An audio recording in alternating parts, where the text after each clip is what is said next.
मेरे जिगर के छल्लो, क्या हाल है आप सब लोगों की। उम्मीद करता हूँ कि आप सभी लोग बढ़िया होंगे और आगे भी बढ़िया रहना। गाइस, आज का एपिसोड बहुत ही ज्यादा इंटरेस्टिंग होने वाला है, क्योंकि अभी तक हमारे चैनल को सब्सक्राइब नहीं किया है। चैनल को सब्सक्राइब कर लो और वीडियो को भी लाइक कर दो, क्योंकि जो BTTH की ऐसी नॉवेल्स की वीडियो है वो आपको हमारे चैनल पे देखने को मिलती रहेंगी। जिन लोगों ने पहले एपिसोड नहीं देखे यार, प्लीज उन्हें भी जाकर देख लेना, क्योंकि वरना आपको ये जो वीडियो समझ में ज्यादा नहीं आने वाली है। तो चलो बिना किसी देरी के आज का ये जो धमाकेदार एपिसोड है इसको स्टार्ट करते हैं। एपिसोड की स्टार्टिंग होती है और हमें वहीं से दिखाया जाता है। हमें दिखाया जाता है कि एल्डर चेन यंग कहते हैं, चलो शाओन अब हमें यहाँ से चलना चाहिए, क्योंकि हमें जल्दी से उनकी सभा के अंदर भी तो जाना है। तो शाओन कहते हैं हाँ बिल्कुल। हमें दिखाया जाता है एल्डर को जो आसमान में उड़ जाते हैं और शाओन भी बिना पंखों के आसमान में उड़ जाता है। और वो दोनों आगे बातें करते हुए जाते और नीचे से जो भी लोग उन्हें देख रहे थे वो एकदम शॉक हो चुके थे कि आखिरकार ऐसा कैसे हो सकता है, ये बंदा इतना ज्यादा मतलब कि ताकतवर कैसे हो सकता है। ये तो लगता है कि अभी अभी 20 साल का हुआ है और ये दाओ जोंग लेवल पे है। इतनी कम उम्र में दाओ जोंग लेवल पे आना, कहे देखो दाओ जोंग और दाओ जोन ये अलग लेवल है। तो प्लीज यार थोड़ा प्रोनाउंस करने में गलती हो जाए तो उसको माफ कर दिया करो। हमें दिखाया जाता है कि जो शाओन था वो एल्डर के साथ थोड़ी देर में एक बड़े से महल के सामने आ जाता है और महल के सामने आने के बाद हमें दिखाया जाता है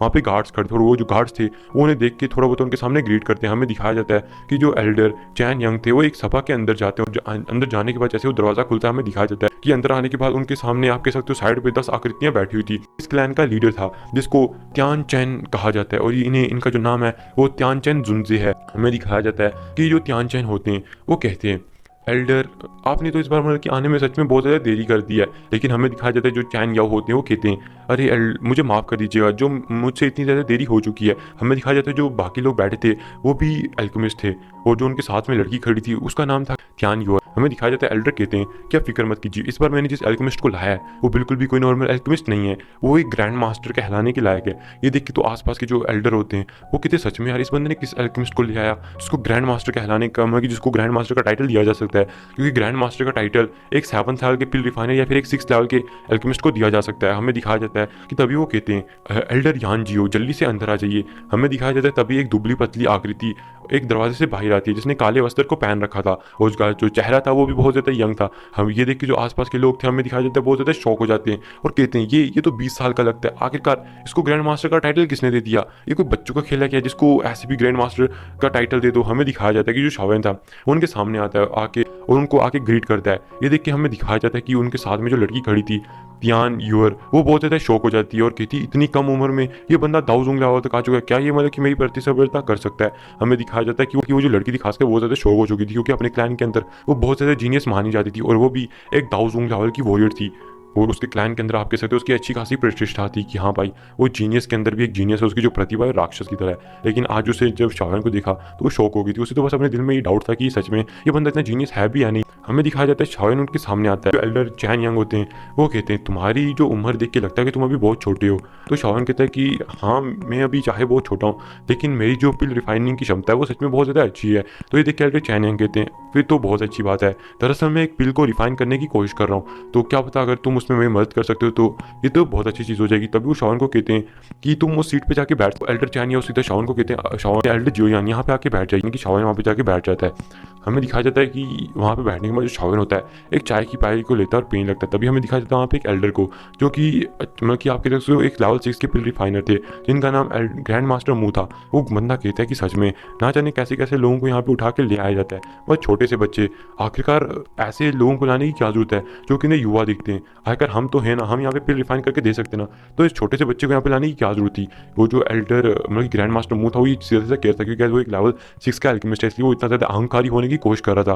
तभी हमें दिखाया जाता है जो शाओन होता है उस बंदे को घूर के देखने लगता है कि आखिरकार इस बंदे की हिम्मत कैसे हुई मुझे ये सब कहने की। लेकिन जो शाओन होता है वो शांति से बैठा रहता है और वहाँ पर जो टैंग योर थी वो शाओन को घूर घूर के देख रही थी, आखिरकार ये जो बंदा है ये मतलब इतना ज़्यादा शांत कैसे रह सकता है। और टैंग योर को शाओन से कोई अच्छी वाइब नहीं आ रही थी, जो शाओन था वो वापस से चाय पीने लगता है। तभी जो एल्डर त्यान चैन थे वो कहते हैं कि देखो यहाँ पे हम अभी हमारे पास 2 पिल टावर से आउटर एल्डर्स हैं वो आए हुए हैं और जो 2 आउटर एल्डर्स हैं ये भी एक 7th लेवल की पिल को रिफाइन कर सकते हैं। तो देखो मैं सीधा सीधा ये कहना चाहता हूँ कि हमें इस टाइम पे एक 7th लेवल की पिल को रिफाइन करना है जो कि हाई लेवल की 7th लेवल की पिल होगी, जिसकी वजह से कम हमें 2 एल्केमिस्ट को क्वालिफाई यहाँ पे करना है ताकि वो जो 2 एल्केमिस्ट हैं वो 7th लेवल की पिल को बनाने में हमारी मदद कर सकें। हमारा इसमें कोई ज़्यादा उद्देश्य नहीं है, बस जो मैं एक चीज़ चाहता हूँ वो ये है कि यहाँ पे आप आएँ और मेरी जो आप जानते हैं जैसे कि मेरे पास पास 12th लेवल की हेवनली फ्लेम है जिसको 9 ड्रैगन लाइटनिंग फ्लेम भी कहा जाता है। और बस आपको इसके अंदर, इस फ्लेम के अंदर 10 मिनट तक इसको सहना है अपनी फ्लेम की मदद से। सीधे सा मतलब है कि मेरी फ्लेम को 10 मिनट तक जेल। तो हमें दिखाया जाता है, ये देखिए तो एल्डर बाकी लोगों के एकदम जो चेहरे होते हैं वो एकदम पीले पड़ जाते हैं कि भैया आखिर एक हेवनली फ्लेम का मुकाबला कौन करेगा, वो भी इतना ताकतवर बंदे के सामने। हमारी तो फटके हाथ में आ चुकी है। तभी हमें दिखाया जाता है कि उनमें से जो एक ग्रैंड मास्टर बैठा हुआ पिल टावर के आउटर एल्डर है, उनमें से मतलब कि जो एक एल्डर था जिसको ग्रैंड मास्टर हुआन भी कहा जाता है। और क्या इधर दो बंदे आए थे, ग्रैंड मास्टर हुआन और ग्रैंड मास्टर जियो। हमें दिखाया जाता है ग्रैंड मास्टर हुआन कहते हैं कि आखिरकार एल्डर आपकी इस फ्लेम का मुकाबला कौन कर सकता है, हमारी फ्लेम में तो इसके सामने बहुत ज़्यादा नीचे, हम तो बिल्कुल भी इसका मुकाबला नहीं कर सकते। तभी वो कहते हैं अरे बिल्कुल फिक्र मत कीजिए, मैं जो इसकी आप कह सकते हो हाई फ्लेम होगी उसको थोड़ा सा लो रखूंगा ताकि आपको इससे ज़्यादा कोई दिक्कत का सामना ना करना पड़े, बस आपको इसको सिर्फ 10 मिनट तक झेलना है। तो ये देख के हमें दिखाया जाता है। तभी जो एल्डर मुंह था वो जल्दी से आ गया था, जो शाओन को ऐसे चिड़ के देख रहा था। वो कहता है कि अरे एल्डर आप ऐसे कैसे लोगों को देख रहे हो, पहले मैं आके देखता हूँ। हमें दिखाया जाता है जो बंदा वो पहले जाता है, लेकिन कुछ ही देर में वो बंदा भी मतलब कि हमें दिखाया जाता है कि वो अपनी 9 लाइटिंग ड्रैगन फ्लेम को अपने हाथ से आगे करते, और जो बंदा होता है वो भी अपनी फ्लेम को आगे करता है और अपनी दुई से उसको कंट्रोल कर रहा था। लेकिन थोड़ी देर में हमें दिखाया जाता है कि वो जो बंदा होता है उसकी वहीं पे टाइम फिस हो जाती है और बंदा वापस आ जाता है। तभी हमें दिखाया जाता है कि जो बाकी कुछ एल्केमिस्ट थे फिर वो भी एक एक करके जाने लगते, लेकिन वो भी कुछ ज़्यादा देर तक नहीं टिक पाते, वो तो 3 मिनट से ज़्यादा टिक ही नहीं पाते। तभी जो ग्रैंड मास्टर हुआन थे वो आगे जाते हैं और वो अपनी फ्लेम को बाहर निकाल लेते हैं। हमें पता लगता है कि इनकी जो फ्लेम है वो एक बहुत ज़्यादा पावरफुल पाइथन से ली गई है, जिसकी जो पावर थी वो एक आइस एलिमेंट की पावर थी, और उसकी जो ये जो फ्लेम है उस पाइथन की ये बहुत ज़्यादा स्ट्रॉन्गर है। इसी वजह से इस फ्लेम को आप कह सकते हो हेवनली फ्लेम्स के बाद स्ट्रॉन्गर फ्लेम्स में रखा जा सकता है। हमें दिखाया जाता है कि वो अपनी इस फ्लेम को 9 ड्रैगन लाइटनिंग फ्लेम थी उसके संपर्क में लेके जाते हैं। हमें दिखाया जाता है कि वो उसको झेलने लगते हैं और थोड़ी देर में उनकी जो हालत होती है वो भी खराब होने लगती है। लेकिन हमें दिखाया जाता है कि जो ग्रैंड मास्टर हुआन थे वो लगातार 10 मिनट तक इसको झेल लेते हैं। और फिर हमें दिखाया जाता है टैंग यंग को, जो हंसते और कहते हैं सच में ये जो चीज़ है ये बहुत ज़्यादा अच्छी है, आखिरकार हमें एक एल्केमिस्ट मिल चुका है जो कि हमें उस पिल को रिफाइन करने में मदद करेगा।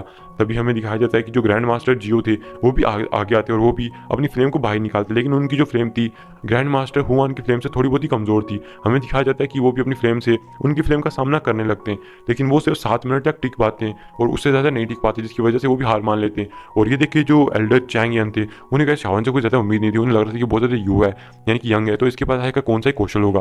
तभी हमें दिखाया जाता है वो कहते हैं अरे ये तो बहुत ज़्यादा मतलब कि दुख की चीज़ है, हमें तो 2 एल्केमिस्ट चाहिए थे, आखिर हाँ एक एल्केमिस्ट अब क्या कर रहे हैं हम, क्या हमें और भी एल्केमिस्ट मंगवाने पड़ेंगे। तभी शावन भी उठ के आगे आता और कहता है कि अभी तक मैंने टेस्ट नहीं दिया है। तो ये देख के जो हमें दिखाया जाता है कि जो एल्डर मुंह था यानी कि ग्रैंड मास्टर मुंह जो कि बड़ा फुदक रहा है पहले से ही, वो कहता है आखिर ये बच्चा क्या ही कर पाएगा, तुम्हें यहाँ पे आके हमारा टाइम वेस्ट करने की कोई जरूरत नहीं है। शावन उसकी तरफ एक तिरछी निगाहों से देखता है और शावन कहता है अच्छा आप तो इस जगह पे यहाँ पे कुछ ज़्यादा देर तक टिक नहीं पाए, अगर इतना ही तो आके टिक लेते हैं यहाँ पे। ये देख के तो मतलब कि हमें दिखाया जाता है कि जो ऊपर मिस टैंग यूर थी वो हंसने लगती है उस बंदे पे कि जो बंदा खामा खा अपनी बेइज्जती करा चुका है।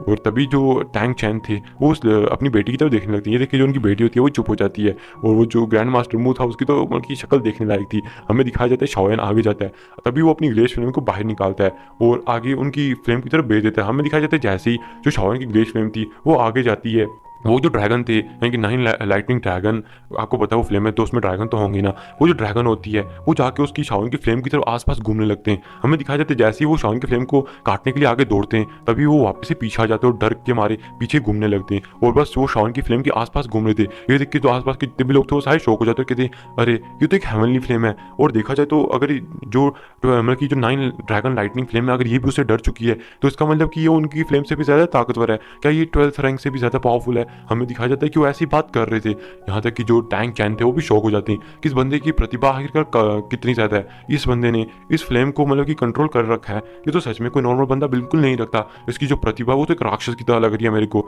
हमें दिखाया जाता है कि जो शावन होता है वो लगातार 10 मिनट तक इस चीज़ को झेल लेता है और 10 मिनट तक झेलने के बाद वो अपनी फ्लेम को वापस ले लेता है और कहता है कि क्या मैं इस चीज़ को पास कर चुका हूँ। तो वो कहते हैं अरे हाँ बिल्कुल। तभी जो ग्रैंड मास्टर मुंह होता है वो कहता है आखिरकार एक हेवनली फ्लेम से इसको पास करना कौन सा ज़्यादा मुश्किल होने वाला था। यहाँ पे एल्केमी कोई ऐसी चीज़ नहीं जिसको सिर्फ फ्लेम की मदद से किया जा सके। हाँ फ्लेम थोड़ी बहुत ही मतलब की मदद करती है, लेकिन वो फिर भी इतनी भी चीज़ मतलब कि इतनी भी ज़्यादा ताकतवर चीज़ नहीं है कि तुम्हें खुद ब खुद ही पिल बना के दे देगी।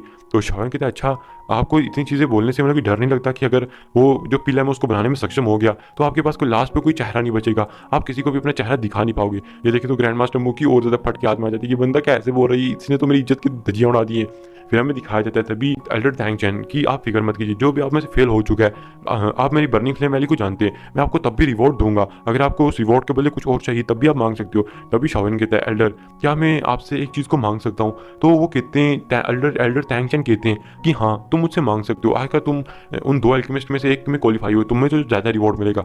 और इसी के साथ ये जो एपिसोड है ये भी यहाँ पे खत्म हो जाता है।